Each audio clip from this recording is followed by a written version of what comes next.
एक छोटे से गांव में एक बूढ़ी दादी माँ रहती थी। उनका नाम था सरस्वती दादी।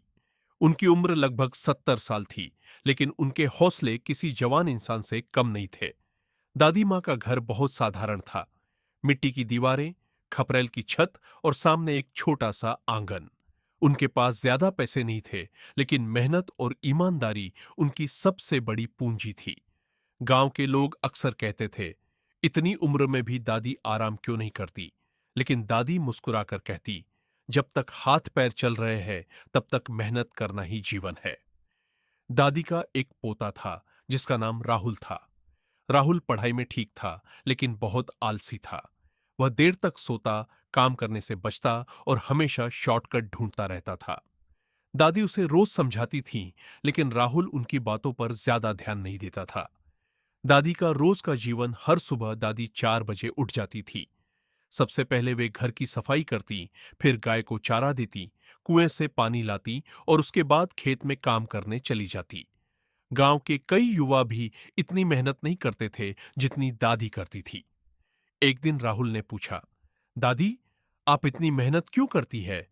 अब तो आपकी उम्र आराम करने की है। दादी ने मुस्कुराकर कहा, बेटा, मेहनत करने वाला इंसान कभी कमजोर नहीं होता। मेहनत शरीर को भी मजबूत बनाती है और मन को भी। राहुल ने बात सुनी, लेकिन फिर मोबाइल लेकर खेलने लगा। कठिन समय की शुरुआत, 1 साल गांव में भयंकर सूखा पड़ गया। खेतों में फसल नहीं हुई। कई लोगों के घरों में खाने की समस्या होने लगी। गांव के लोग परेशान थे, लेकिन दादी मां ने हार नहीं मानी। उन्होंने अपने घर के पीछे की खाली जमीन में सब्जियां उगानी शुरू कर दी। वे सुबह से शाम तक मेहनत करती। धीरे धीरे वहां टमाटर, बैंगन, मिर्च और कई तरह की सब्जियां उगाई। जब बाकी लोगों के खेत सूखे पड़े थे, तब दादी के छोटे बगीचे में हरियाली दिखाई देती थी। लोग आश्चर्यचकित थे। राहुल की गलती उधर, राहुल अब भी मेहनत से दूर भागता था। एक दिन उसके स्कूल में परीक्षा हुई। राहुल ने तैयारी नहीं की थी। उसे लगा कि किसी तरह पास हो जाएगा, लेकिन परिणाम आया तो वह फेल हो गया। राहुल बहुत दुखी हो गया। वह घर आकर रोने लगा। दादी उसके पास बैठी और बोली, बेटा, रोने से कुछ नहीं बदलेगा। राहुल बोला, दादी, मैं सबके सामने शर्मिंदा हो गया हूं। दादी ने कहा, जिस तरह खेत में बिना मेहनत के फसल नहीं उगती, उसी तरह बिना मेहनत के सफलता भी नहीं मिलती। ये बात राहुल के दिल में उतर गई। नई शुरुआत, अगले दिन राहुल जल्दी उठा। उसने पहली बार दादी के साथ काम किया। वह पानी लाने गया, घर की सफाई में मदद की, फिर पढ़ाई करने बैठ गया। दादी उसे देखकर बहुत खुश हुई। उन्होंने कहा, याद रखो बेटा, छोटी छोटी मेहनत ही बड़े सपनों को पूरा करती है। राहुल ने मेहनत शुरू कर दी। दिन बीतते गए। धीरे धीरे उसकी आदतें बदलने लगी। दादी की सीख, एक शाम दादी और राहुल खेत के किनारे बैठे थे।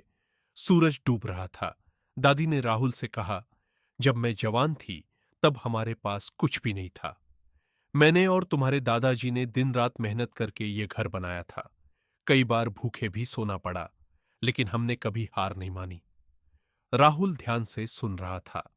दादी ने आगे कहा, जीवन में दो चीजें कभी मत छोड़ना, मेहनत और ईमानदारी। बड़ा बदलाव, कुछ महीनों बाद राहुल की फिर परीक्षा हुई।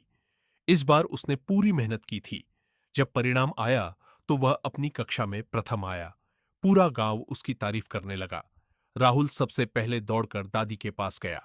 उसकी आंखों में खुशी के आंसू थे। दादी, मैं प्रथम आ गया। दादी ने उसे गले लगा लिया।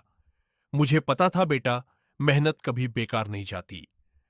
दादी का सम्मान, धीरे धीरे गांव के लोग दादी से प्रेरणा लेने लगे। जब भी कोई मुश्किल में होता, दादी उसके हौसले बढ़ाती। उनकी बातें लोगों को नई ऊर्जा देती थी। एक दिन गांव के प्रधान ने पूरे गांव के सामने दादी का सम्मान करने का फैसला किया।